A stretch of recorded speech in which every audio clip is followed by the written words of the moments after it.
So today's session, technical session, starts with the lecture by Dr. K.K.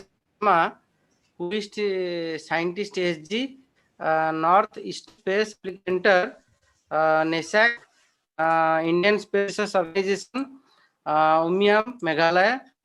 So now just going, I am just going through the brief biodata of Dr. K.K. Sharma. Dr. K.K. Sharma working as a scientist, engineer, SG at NESAC, Umiam, and obtained MA degree in botany, action Guwahati University, and he got his PhD from Gurgaon University.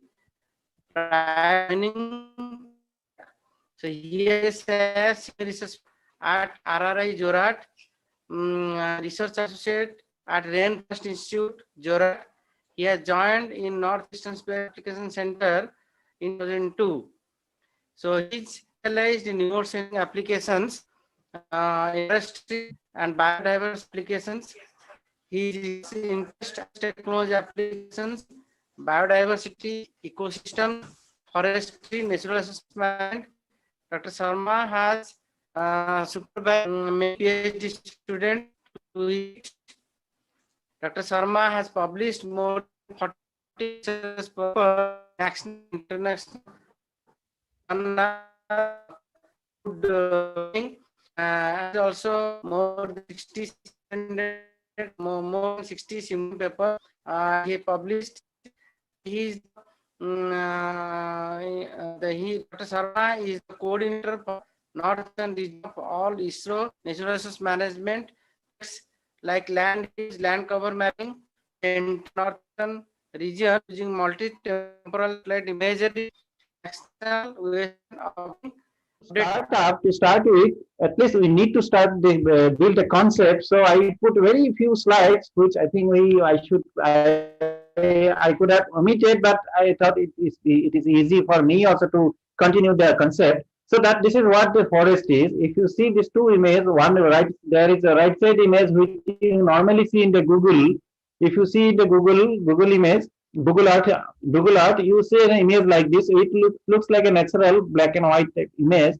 Whatever the left side image, that is, if you see that, by now you know that this is an one FCC, that is false color composite, where vegetation high reflectance in near infrared put in the red color. So there you see each and every tree is visible. So if you get an image like this, you can do wonder. You can do lots of information extraction. You can do lots of analysis, lots of modeling. You can do. So that's what the possibilities nowadays using satellite imagery. But when we talk about geospatial technology, it has two basic components. One is that remote sensing, and another is the GIS component. So GIS component also explained yesterday, remote sensing also explained, but very few slides I kept so that it will be easy for me to refer subsequently. Then when we talk about remote sensing, particularly interaction with these trees, that EMR, electromagnetic radiations, which interact with leaves, is mostly in the visible and near infrared regions, which we are using within our visible portion of electromagnetic radiations, which is sensitive to our eyes. Blue and red region is absorbed by the plants, and green is reflected. So that's why vegetation is green. However, beyond that, there are lots of information available which is reflected, which is emitted by the plants, which are not sensitive to our eyes. So the remote sensing technology uses those information and convert those information to data. From this data, lots of modeling is to do.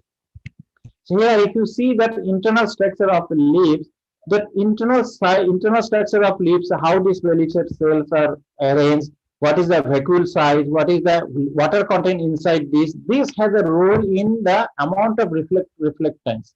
That means types of leaves has a role in reflectance patterns, reflectance intensity. So there is a dry leaves, there is a wet leaves, there is a healthy leaves, there is a disease leaves. So everything matters. Now, based on sensors, what you are using, you can detect many information. You can take precautionary measure to overcome those type of stresses. So those are the possibilities, and this is what this curves has already shown yesterday, that how this standard vegetation curves says that within this vegetative visible portion of electromagnetic radiation, only green is there. Then, but there is a high amount of reflectance in near infrared. Then there is some depletions due to absorption of carbon dioxide, water molecule, ozone, many other molecules. Then this pattern is normally it is a standard, so we call it a there's a spectral signature for vegetation. But if we compare with soil, water, and vegetation, you see there is a distinct differences.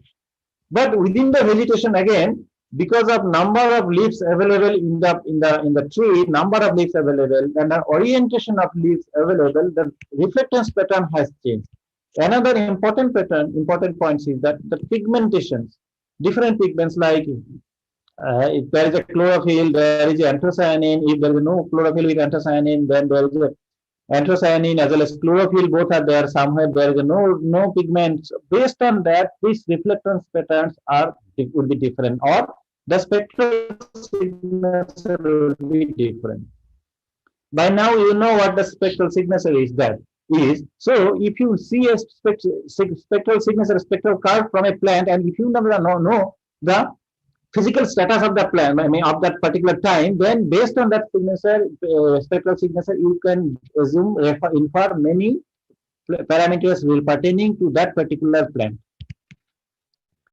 Here, even within the vegetation, based on leaves, as I said, leaf structure, the edaphic factor, where it is growing, every type of tree will give a different type of reflectance, spectral signature. So based on this, you can classify all these plants. This is how where this or spectral signature used for image classification or forest classification. Another important parameters which we normally use in the forestry is that vegetation stage, growth stages, which yesterday has Professor Dr. Singh has nicely explained about NDVI. So different growth stages, how NDVI changes. So using all these parameters, what I have shown earlier, spectral signatures, NDVI, then there are some other indices are there. All together we can use to retrieve many parameters from a forest. This is what very briefly I wanted to convey about the remote sensing parts of this forest trees particularly.